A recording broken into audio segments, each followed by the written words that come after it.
आप सल्लल्लाहु अलैहि वसल्लम एक ही रात में स्टार्स, प्लैनेट्स, गैलेक्सीज को क्रॉस करते हुए जमीन से आसमान की तरफ गए। अब अल्लाह ने कुरान में एक जगह फरमाया है कि जमीन और आसमान के दरमियान हर चीज अल्लाह को सजदा करती है, विच मीन्स सारे stars, galaxies, planets, mountains, trees. लेकिन ये कैसे पॉसिबल है? सजदा तो इस तरह होता है। और कभी स्टार्स और प्लैनेट्स को हमारी तरह इबादत करते हुए किसी ने देखा है?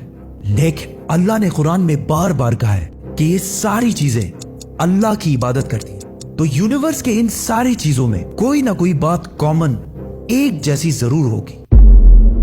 आज से बहुत साल पहले पूरी दुनिया का ये ख्याल था कि जमीन, अर्थ ही दुनिया का सेंटर है और जमीन तो साकिन है बेटा, जमीन रोटेट करती ही नहीं है, जमीन गर्दिश नहीं करती। लेकिन आज से 400 साल पहले गैलीलियो, जो एक इटालियन साइंटिस्ट थे, उसने दो लेंसेज को अलाइन करके रखा तो उसे पता चला कि ऐसे करने से दूर की चीजों को करीब से देखा जा सकता है। छोटे लेवल पर टेलीस्कोप्स दुनिया में पहले भी मौजूद थे, लेकिन इन्हें सिर्फ फौजी और समंदरी सफरों में यूज किया जाता था। लेकिन गैलीलियो ने इसी टेलीस्कोप को इंप्रूव करके इंसानों की तारीख में पहली दफा इसका रुख आसमान की तरफ किया, जिससे उसने दुनिया से पहली बार सूरज और चांद को बिल्कुल करीब से देखा। और गैलीलियो ने इन सारों की मूवमेंट को ऑब्जर्व करना शुरू किया। 1300 दुनियाओं को अगर मिला लिया जाए, इससे एक जुपिटर बनता है। गैलीलियो ने देखा कि ये भी बाकी प्लैनेट्स की तरह गोल है, लेकिन जुपिटर के ऊपर जो लाइट है वो महीने के डिफरेंट दिनों में बिल्कुल बदल रही है। और उसने देखा कि वीनस और सैटर्न का भी यही हाल है। अब ये सब कुछ तभी पॉसिबल था कि अगर ये सारी चीजें सूरज के गिर्द घूम रही हो, दुनिया के नहीं।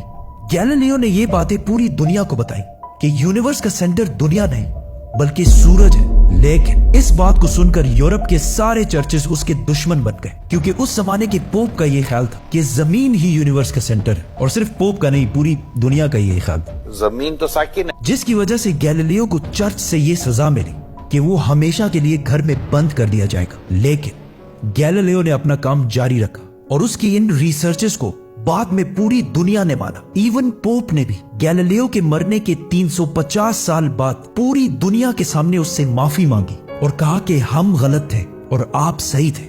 आहिस्ता आहिस्ता हमें पता चला कि जमीन यूनिवर्स का सेंटर नहीं है, बल्कि ये सूरज के गिर्द घूमती है। और सूरज भी कोई इतनी बड़ी चीज नहीं है, बल्कि सूरज तो इसके जैसे अरबों खरबों स्टार्स की तरह मिल्की वे गैलेक्सी का एक छोटा सा हिस्सा है। और ये मिल्की वे गैलेक्सी अरबों स्टार्स से बनी हुई है और ये सारे बिलियंस ऑफ स्टार्स एक ही सर्कल में घूम रहे हैं। हम तो सूरज के गिर्द घूम रहे हैं, तो सूरज जैसे अरबों खरबों स्टार्स मिलकर किसके गिर्द घूम रहे हैं? Super massive black hole. Have a supermassive black hole at their center.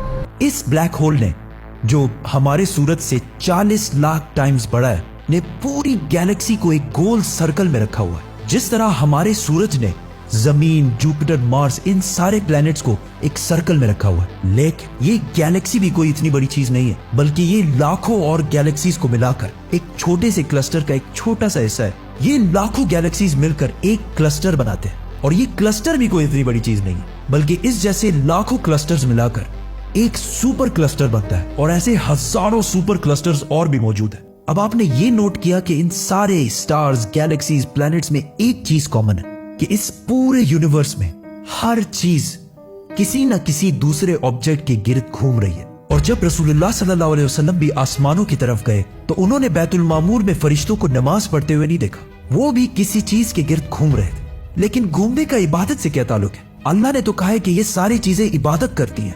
आपको पता है अल्लाह ने ये बात किस सूरत में कही है?